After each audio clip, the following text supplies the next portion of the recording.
All right, check it out. I made it. Oh my gosh. There's blue skies and sun again. Thank goodness.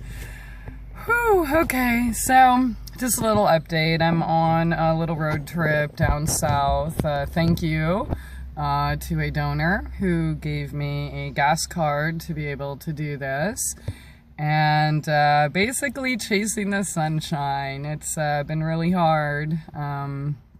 You know, being in here in the cold and the wet and the drip drip and the mold, and so I figured a few days of sunshine would be really good for me before I go back to radio, you know, and give it my all. And of course, you know, already just being online a little bit I have has already attracted the same stalker BS slander people, but whatever, have fun with that.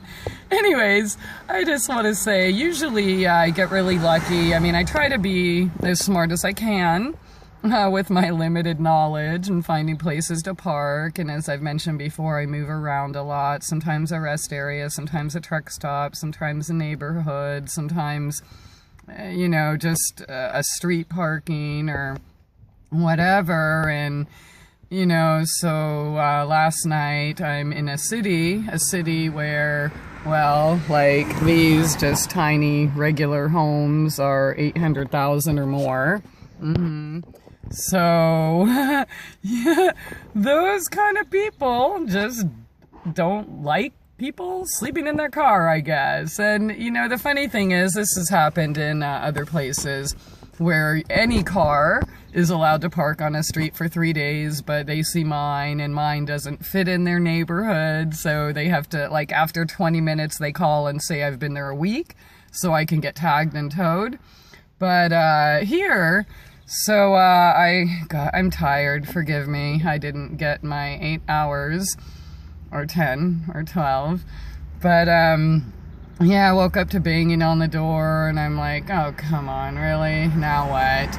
Then trying to open the door, so I peeked through the curtain, you know, oh, and it's cops, of course, want me to step outside to, you know, see what I'm up to, and what I'm doing wrong, and anyways, so I have to say, they were very sweet. It wasn't one of those, you know, crazy, scary cop things. I mean, really, they were super sweet. But it was just, you know, they were concerned, who do I have in the car, or can I check? And the words they said to me was, well, you know, your car, what did he say? I'm trying to remember word for word, yeah, well, okay. He said, yeah, this is a neighborhood, and people didn't recognize your car and thought somebody might have been in there, so they were concerned. Concerned? Well, that's sweet. So you're saying you're concerned that there might be homeless people that don't have a warm place to sleep? Or concerned, well, you know, it's a neighborhood, and sometimes people leave trash and things, and I'm looking around the car, you know, and he's like, I know, not you, but, you know, and it's just, again, the cops are really sweet, and they're like, well, you're not in trouble, and, you know, what's going on, are you homeless, and this and that, which, you know, of course, kind, sweet, didn't, like, harass me or threaten me or anything like that, but it's just that whole question and statement, you know, you're concerned, the neighbors are concerned that there's somebody sleeping in the car? Well, how about this, neighbors? Why don't you walk outside, and why don't you see what's going on? Is there any noise? Are there any messes? Is anybody being bothered? Is there perhaps a hungry, cold person in the car that you could change their lives by giving them a smile? But your solution is to call cops.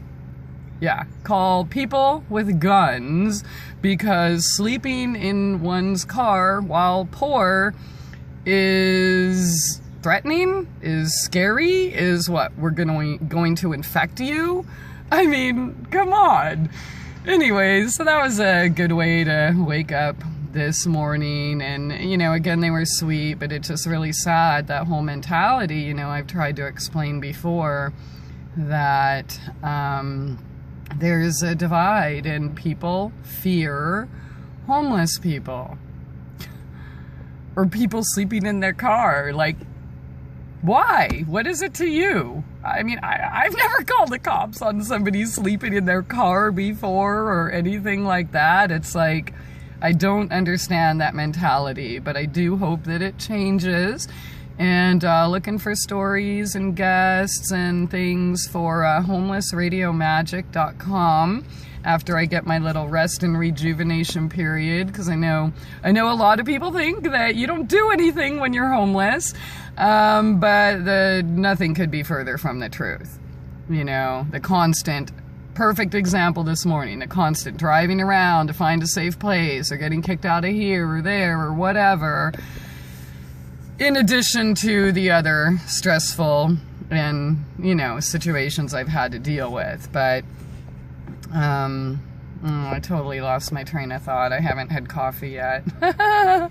Anyways, yeah, so Homeless Radio Magic is coming up soon. That's what I was saying. I need to get my rest and rejuvenation time and complete my healing before I go back into radio full force. But I'm totally looking forward to it, and I'm glad to be back online, and I'm glad to be able to complete coherent sentences and all of those things that you don't really think about it till you can't do it. So have a great day, and we'll see you soon. Peace!